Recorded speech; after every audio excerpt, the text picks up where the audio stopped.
Hey, this is Eddie Codel coming to you from the Maker Faire in San Mateo, California, and this is a special lunch meet where we're not sitting down with people, but we are walking around and talking to people. A lot of geeky, interesting things going on here today, so let's talk to a few people. One of the crowd favorites right here. We got John Deere. Sort of a hybrid of a deer and a tractor, hence the obvious name. They're made entirely from found things. You see a lot of appliances, power tools, household stuff.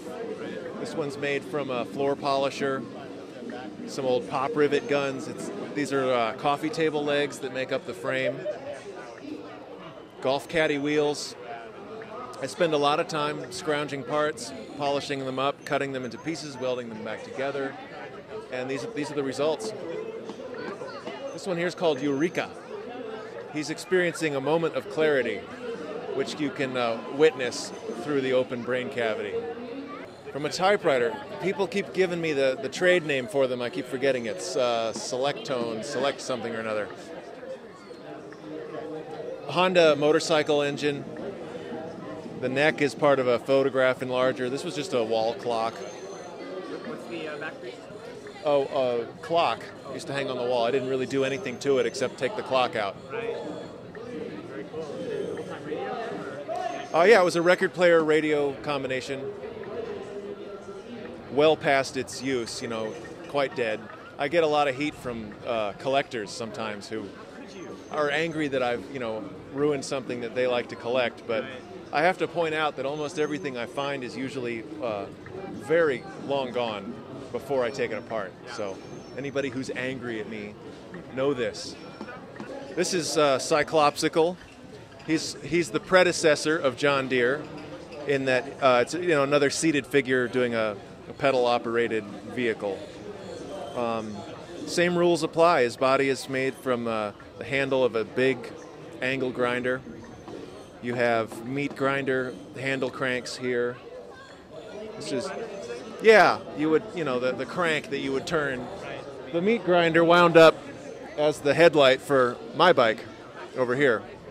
This happens a lot where I'll pick something up for one little part, and then a month later, the part that I'm not using is perfect for something else. So I just have this strong habit of saving it all until I can barely move through the shop because it's full of stuff. So you are an example of a reuser to the Definitely. Everything you see is found. There is some custom machine work that's done sort of behind the scenes or in support of the mechanical elements, but all the visual information is hacked from found parts.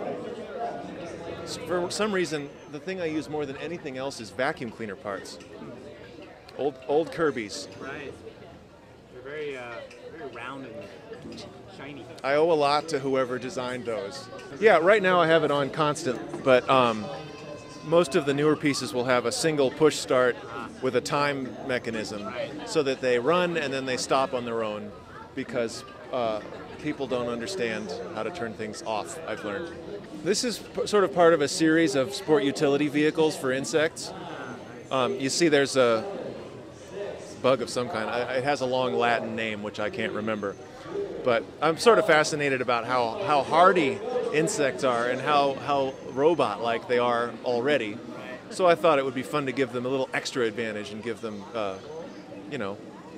some sport utility vehicles. Further extend their natural superiority.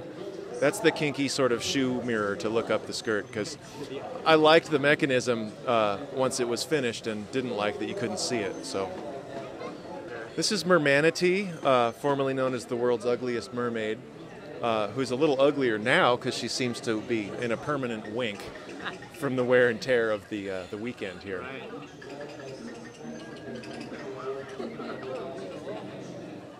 This is Venus flytrap.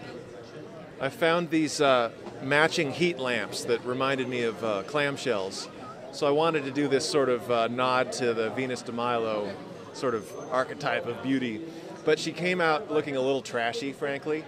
So I decided that this was more menacing than that and went with a slightly darker twist, and it became the Venus flytrap as opposed to a straight up goddess of beauty. Well, on and off, kind of forever. I've been out of school for about 7 years, but I'd say I've been making this kind of work for 15. Thank you.